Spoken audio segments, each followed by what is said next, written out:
Hey, good morning, everybody. Cam here from Coffee in the Park, and I'm here with my co-host extraordinaire, Jennifer Herrick. Hello, Jennifer. Hello, Cam. Well, looking outside today. You know, I don't know where summer went. It's gone. It's gone. But nonetheless, it's summer. It is still summer. And it's August. It's very rainy today. Yeah. Here in beautiful downtown Acheson. Here in beautiful downtown Acheson. That's right. We're coming to you live from the Wall Coffee Roasters. And the month of August, we're doing something a little bit different. We are in Cam. Why are we doing this differently? Well, Jennifer, you and I need holidays. We sure do. So we're going to take some holidays. So we thought, as a great idea, coming up to our gala for the Acheson Business Association, in the month of August, we would do some of the best of our Lifetime Achievement Award winners podcasts. And those are some amazing podcasts. What stories? They really are. And so we want to present to you the best of, and we're starting off this week with Darlene Whittaker from Reliable Tube. That's right. And what an amazing story. You know I love Darlene. I know you do, and she is an amazing lady. She sure is. So if you've already listened, you'll want to hear this story again. But if you haven't, you want to make sure to listen. Darlene is so phenomenal, not only in business, but just her philosophy in life and what she's done. Yeah. So yeah, you don't want to miss this episode. So everybody, sit back, grab a cup of coffee, and here is Darlene Whittaker.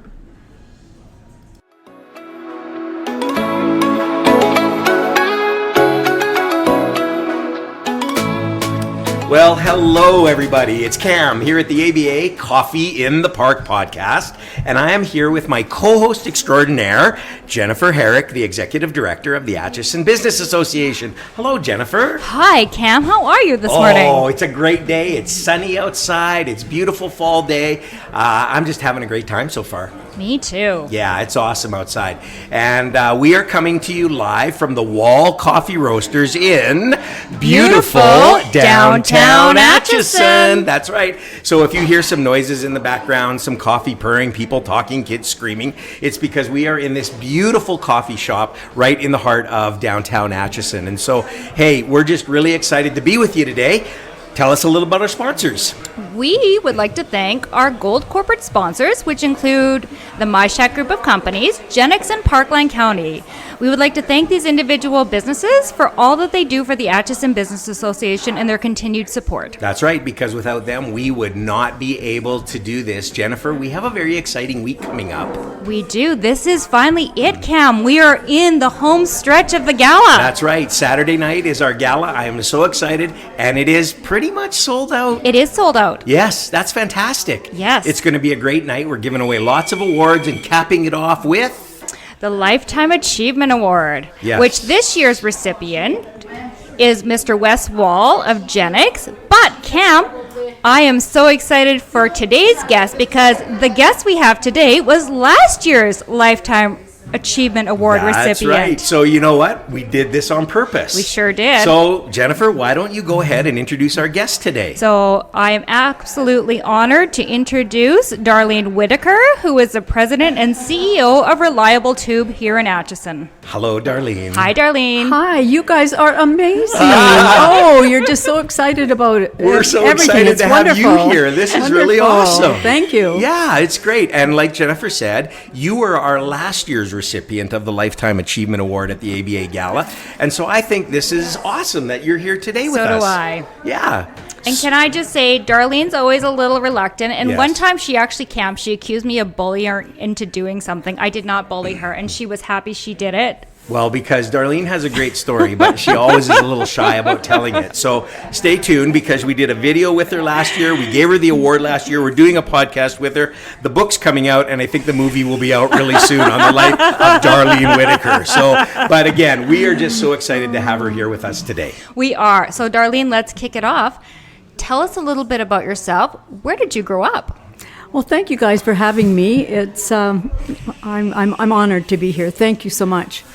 I was born in Estevan, Saskatchewan, little city, I guess it is now, in southern Saskatchewan. And I was born the third child of a pastor and his wife, and a very sick child, as it happened to be. And when I was 6 weeks old, they finally realized that I was actually starving for lack of nutrition. They thought I was just a colicky baby and throwing up all the time. Wow. So they had to rush me from Estevan to Winnipeg to have a surgery. And had the surgery, and when they were doing the surgery, they actually broke a needle off in my hip, so had to have two surgeries. Goodness. Oh. And they couldn't get the needle out, so I had to be, as a child, go to the doctor every 6 months to be checked for where that needle was, and eventually muscle tissue just wrapped itself around it, and it might have dissolved now. I don't know. I haven't had it checked. So is the needle still in there? you? Unless it's dissolved. I don't know. So that you had a bit of a rough start. I had a rough start, and thankful for my parents who persevered through the journey and got me to where I was. And I always say I'm a very healthy adult because I had my sickness when I was so young. Now, did you live on the farm? Did you live in a No, city? we lived in the city of Estevan. Yeah. My dad pastored a church very close to our home, and being a pastor's daughter, you move a little bit. So Right. eventually we did move to Medicine Hat and spent some time there. And then my dad was called to pastor a church here in Edmonton.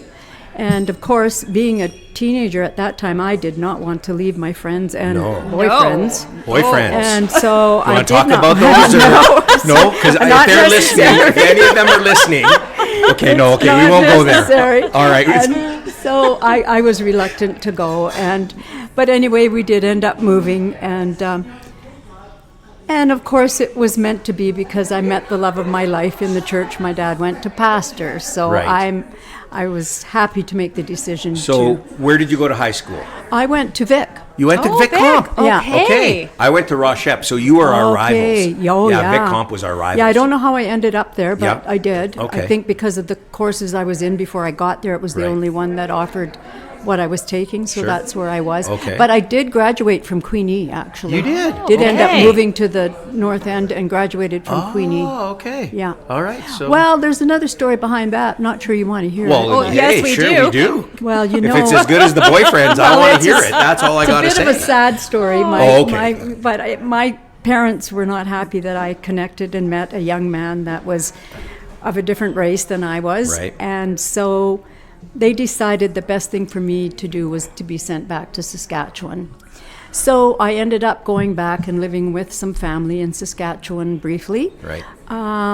In hopes that this crush might dissolve and change. But Now, can I just say, because that was a few years ago, yes. and that different was time. Yeah, Ni- different ni- time. 1969. Yes. And so that was a very prevalent, not just your parents, but a very prevalent it was very attitude. common. It was not. Yeah. It was a very unusual situation that I found myself in. But you can't choose who you fall in love with Right. sometimes, and that's just what it was. That's interesting. That's very Yeah. interesting. And so they sent you back to Yeah, Saskatchewan. so I went there. I got a job right away quick and worked. And so I took my grade 12 grad exams, government exams Right. in Moose Jaw. Okay. All right. Yeah, so and then you that came was back. And then you to came and then back. eventually I went to Banff and worked in Banff. Okay. And I mean, I was young. I Yeah. had just barely turned 18 when all this happened. Right. And so then eventually Joe and I, of course, talked every day. And he came and picked me up in Banff and brought me back home. And I did not go back to my parents' home. I mean, Right. although we reconciled, but I did not go back. I ended up living with a friend. And so life changed quite drastically So at a young age. Joe was the love of your life. Yes, he's the Tell love us of about my Joe. life. How did all that happen? Well, Joe was part of a musical group that sang in the church that I attended, and he's very talented. Him and his family, they traveled a lot, and of course, very handsome. And so when I saw him, I immediately thought he was pretty cool, but out of his league because very shy and intimidated person I was. And anyway, he went home the day he met me and told his mom, "I'm going to marry that girl." And then his mom said to him, "You leave that preacher's daughter alone." Oh, yeah. Those preacher's daughters, I'm telling you. Anyways, we did end up getting married and got married in 1969. And Wow. life was good and challenging Yeah. and just life. So you got married in 1969. Tell us a little bit about when the business started, when Reliable Tube started. So Joe always worked at a high level in different businesses, and was always seemed to be, if a business was bought out, the top people would be let go. Right. So we finally discussed in the last time, this is enough of this. We need to do something to take care of ourselves, because now we're in our 40s. And so in 1988, we decided to start Reliable Tube. And the plan was just to be a very small distribution center and just make enough money in order to survive, pay our mortgage and utilities. And so tell us a little bit about that leap, because I can only imagine going from a regular paycheck. How many kids did you have at this point? 2 daughters. Yeah. Going from a regular paycheck, and you're going to now start your own business. That must have been a bit of a leap. That was a bit of a leap, but we had decided together, we can't dwell on what if. We have to step out, because we don't want to regret later down the road that we didn't take a chance. So we realized that the worst thing that could happen is that we might lose our home and we would live in an apartment, and we were both okay with that. We decided it was going to be okay. Wow. Yeah. Wow. And it turned out to be an amazing journey. Now, just a little tidbit. Japa Industries, Paul Green, was very instrumental in us starting the business together.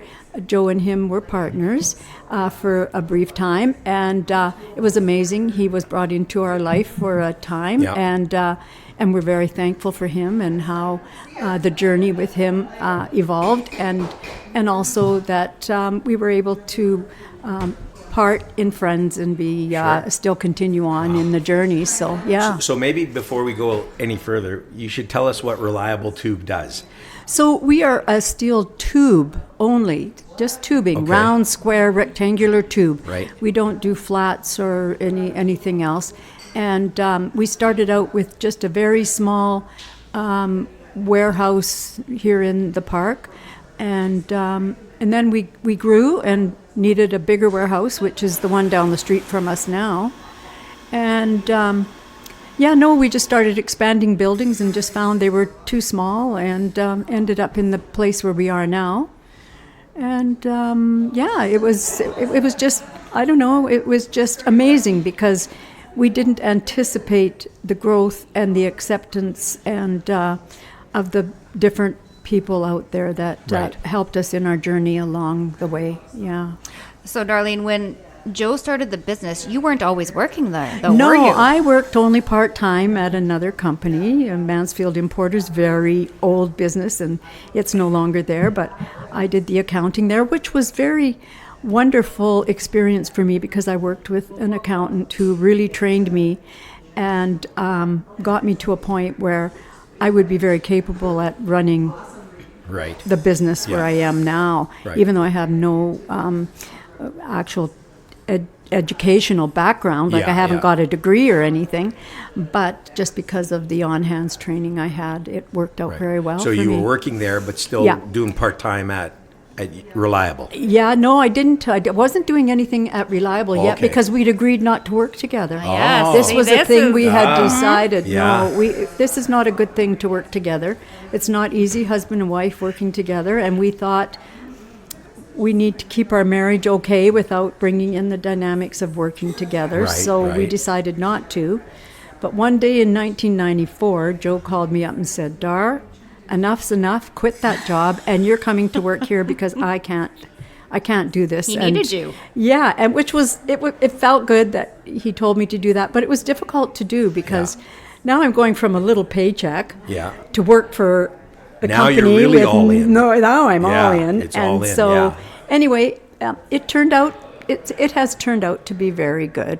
Yeah. I mean, we had some slamming of doors and some firings back and forth, and "You're fired." "Oh, Dar, I'm sorry. No, come back." I would love to have seen that. That would be kind of cool. I'd slam the door and say, "No, you're fired working with the company, but you're not fired as my wife." Exactly. So let's just make sure we understand that. Yeah, no. So it was we had a few interesting. I can't say it was all 100%, but in all, it was great, and we made very good partners. Our accountants, our lawyers told us, you both are so good in the areas that you specialize in that you Right. just blend together and do so well. Right. So. Wow, that's Yeah, fantastic. Because that doesn't always work, the husband It and wife does thing. not. No, That no. can, and yeah, anyway, but it Yeah, didn't. because It then was you good. go home and that's Yeah, all you that's do. right. That's your life. Right. And You gotta learn And to to be separate. honest, now I do miss that because I go Yeah. home and just think by myself and have nobody. Yeah. I mean, I have my kids; they're involved in the business, but I often think about things and Yeah. and try and get So my the head company around was them. growing. Yes. And you guys were expanding. We expanded to Calgary. Like 5 years into the business, we expanded to Calgary, and it's done well. We're in a slow year this year, all the businesses, but overall we did very well. Yeah. And so you're working together as husband and wife, but then there becomes a point when Joe became sick. Yes, now that was a 10-year adventure in a way because it started out with a small surgery and just kept going on, and he had 5 surgeries actually before he passed, but the last one we had just come back from a trip to Africa to see our project there, and we came back in January, and he had a stroke. And they figured that the stroke was caused actually either they couldn't decide if it was by a blood clot from flying Yeah. or whether Yeah. it was from the medication he was on for the cancer that he was fighting. Okay. So he had cancer. Yes, he had cancer. Yeah. Just cancer, gastrointestinal strom tumors, which is very rare. Yeah. And so he had surgeries for that. Right. And was on medication, and it did help it for a while, but then the medication didn't work, and Right. it came back, and so he was on a different test medication. Right. And they figured that was the medication that maybe caused the stroke. Right. So he had a stroke. He had golfed the day before. He golfed 2 under par, his best round of golf. Did very Wow. well. He was a very avid, good golfer. Yeah. And after the stroke, of course, it changes a bit. And he was damaged on the right side of his body. And although they told him he would not walk out of the hospital, he had the stroke in the state. We were in the States when it happened. Okay. Yeah, So he yeah. was in the hospital there and Yeah. had surgery and everything there, which in itself was Yes. an I experience. can imagine. Yeah. And they told him he would never walk out of there.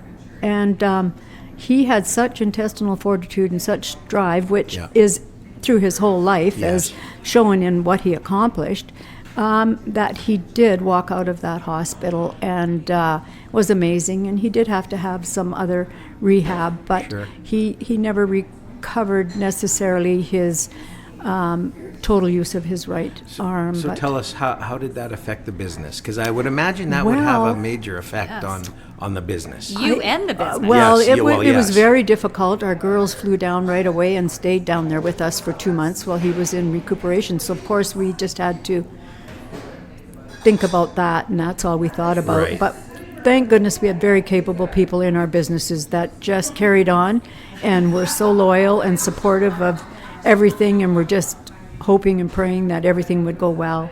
And everything just fell into place and Yeah. all was taken care of. Wow. And Yeah. yeah, and then when we came back, Joe did continue to come into the office, but it wasn't as easy for him. And so that was at the point when I started taking a little bit more of the responsibility for the business. Right. Yeah. And so what year did Joe pass away, Darlene? 2014. 2014. Yeah, so 10 years this past Yes. year. Yeah, Yeah. this past spring. Yeah. So full disclosure, I've known you for quite a number of years, and I knew you and Joe and your daughters. I knew them. And Joe was an amazing person. He was bigger than life. There's no Yes. question. Yes, he when Joe was. walked into a room, the room literally, in my opinion, and I was in many rooms that Joe walked into, the room lit up. And he had that vivacious smile. He was so good-natured. He made you laugh, but I remember this, when he laughed, we all laughed. It was just that big, broad Yeah. Joe laugh. Yeah. But yet he was so, what's the word I'm looking for? He was just such a good man. Like, he was just good and smart and brilliant, and wise, and yet very down to earth. Yeah, I think so many people have told me, even recently, as just here a few months ago, we miss him so much when we get together because he was the light of the party, and he was just so much fun. And he was a character. He could tell a joke like nobody else. Yes, that's right. And then he could lead you in a very serious conversation as well. Yeah. He could challenge you to be better and to do better and to work hard to achieve what you want to achieve and to follow your dreams. And missed very much. I do have another point that I want to bring up, though, because Darlene, after Joe passed away, and it wasn't long after Joe passed away, you had people pretty much almost walk into your office and tell you, you can't run this business. Basically, as a woman, you can't run this business. Yeah, no, this is too much for you, and we're willing to offer you a price, and we'd like to buy your business. And I was quite surprised. In fact, I just talked to one of my staff about it this morning and said, I said to that person, you know what? I'm quite capable of running this business. Yeah, how do you feel and about we that are when continuing. they were telling you that? Like it kind of like it threw me for a minute, but then I had the courage to speak up, which is not really necessarily my personality, but I have been growing in the past 10 years in that way. Yeah. And I did speak up and say, listen, we're carrying on. This is a family business. This is what Joe started for his children and grandchildren, and we will carry on. And thank you, but you have a good day. Yeah. So I can only imagine. So when Joe passed away, not only were you grieving through all of that, your family was grieving through that. The girls had lost their dad. Yeah. People were walking into your office saying, sell. You can't do this. Yeah. And you're having to work through all of this emotion and all of this.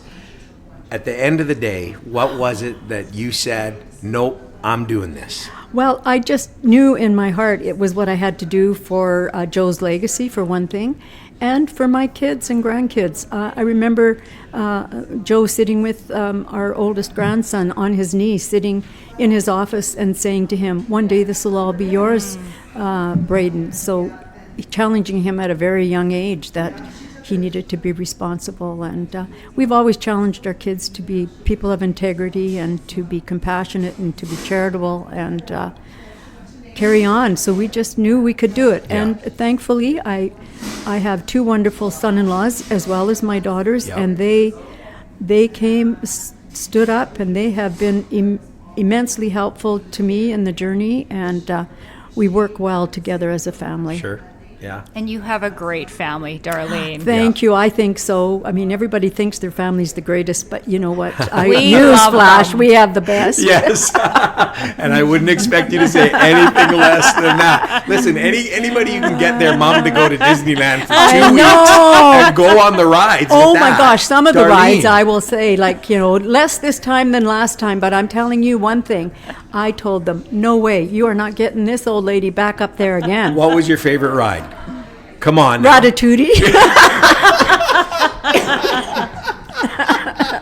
I love it. That's fantastic. So you're never too old to go to That's right. Disneyland. That's it, folks. Listen to that. That's good even advice. if you're just sightseeing. That's right. But you're with your family. Yeah, and you that's guys are very great. tight. You and are. You're very close. We witnessed that last year at the Yes. award ceremony. Your family was all there with Yes. you. And that was actually, for me, it was a very emotional moment It- to see all your family there with you and standing with you. Yeah. That was really something. So that was incredible. emotional for Yeah. me as well. Yeah. I'm thankful for my family, for sure. Yes. Yeah. So you had mentioned earlier when we were talking about you and Joe were doing some things, some Philanthropic. There we go. Sorry, not It's a enough mouthful. coffee yet. Yeah. And tell us a little bit about, because I know your heart is just to help people. I know that is. about you. So tell us a little bit about that. We've always tried to be charitable and giving and support different things in the community and, in Alberta in particular, but we were challenged at one point by a former pastor to maybe broaden our horizon, and we took a trip with him to Africa and visited a village of hope, Right. which is a very unique setup that falls under the Pentecostal Assemblies Yeah. of Canada. Started by Gary Skinner. Yes.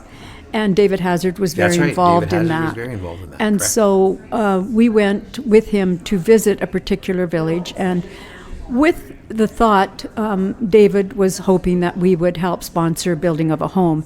Now, over there, they do an orphanage a bit different. It's not like a big institutional building where everybody stays together. They build homes on a property, 8, 10, how much ever the property will hold.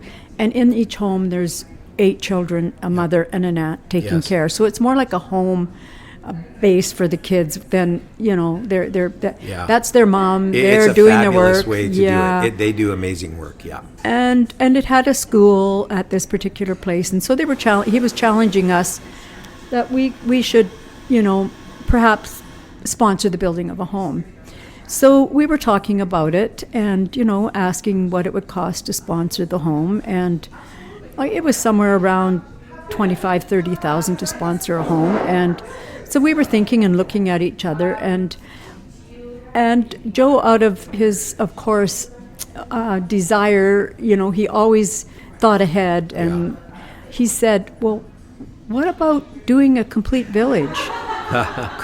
Would that be possible? And the gentleman that, Serge, that was in charge of that at the time, he said, well, funny you should say that. We've been offered a piece of property in Chongwei that if we could secure, we could start a whole new Village of Hope there. Right. But of course, it's hard to get sponsors. It's very difficult. And Joe, in his wisdom, said, you get the property for us and we will sponsor the building of that village. Yeah. And that's where it started. Right. So we started off by going over for a groundbreaking, which was amazing, just to see the people come out and all the people that were excited. I mean, people from the army came, the chiefs, the chiefess's right-hand people came. It was just amazing. It brought tears to my eyes, and to see all the... And they can sing and dance. Oh, and they came down the road, a pile of them. I know. And it just brought tears to my eyes, and we were out there. It was amazing. And so we started, we got a concept. We had somebody here help us drop a concept for the village. And then we went to work, getting our funds together and getting it going. And we went there in 2000, that was 2007. Yeah. 2010, we went there for the grand opening for, a few homes and part of the school. Right. Yeah. Amazing. Yeah. How many kids I mean, now we've got 700 to 750 right now that attend school there. Wow. We have what they call baby class up to grade 12. Yeah. And we have 8 homes with children and aunts and mothers in it. And it's changed a little bit over the years. Social services there has changed, trying to keep the children with family. And so it's becoming... we're more a place where police actually bring children who have been abused to stay and live, and it's quite amazing. Wow. And so the big thing there is the school, but the amazing thing, which we were told would never be able to be done, we managed to get approval and put a medical clinic on the premises. Yes. And they said that would never fantastic. Happen. And so that is amazing in and itself. That is not an easy thing to do in Africa. That is I know that for a fact. We had a difficult. contact here at the Alberta, University of Alberta, and he had a contact over in Zambia, and he actually went over and he promoted us to them, and they just said, here's the plans, build the clinic, and we will support you in what you're doing. And so it's been amazing. And you make me, I miss Africa. I want to go back. No, Fantastic. it's amazing. Yeah. So that clinic was named in honor of Joe because it never did get completed before he passed. Yeah. Incredible. So, yeah. And how many times have you been over there now? I think 8 times, maybe 9 times now. Yeah. And you're going to go again? I'm hoping to go next year. Yeah. Like, if everything works out well, I'm hoping to go next fall. Yeah. Oh, Darlene. I just love talking to her, don't you? Well, I do, because every time before these conversations, she says, I don't have any story. And this is just an amazing story to me. I just sit here in awe of you. I really do, because it's amazing. Oh, and you inspire us. You really do. And that's the exciting part. You do. So to end it off, you're off the hook now. See, that wasn't so bad, Thank was you. it? Well, I did okay. You did amazing. You did real good. Yeah. No, Last question we ask all of our guests. What is the best piece of advice you've been given, either personally or professionally, that you carry with you to this day? Oh, goodness sakes. There's so much out there, but I don't know. I think the most important thing is, of course, my faith has been a big part in the journey, and following the leading and feeling the leading of what to do. But, the biggest thing is to be people of integrity, to be compassionate, to be charitable. It's not all about the business. We're given businesses in order to work on other projects that need to be done, and so I'm thankful for that. But it's worked out quite well. Yeah. Darlene, you are an amazing person, and what I love the most about you is your love for people, your love for your family. I think that's, as I've watched you, that is extraordinary to me, and that life's not done.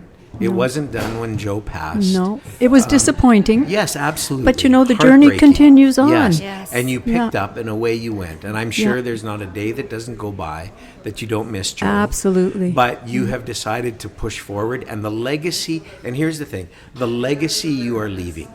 And sometimes we don't talk much about that these days. We don't talk about legacy, but the legacy that you are leaving is phenomenal and will carry on for years and years and years to come.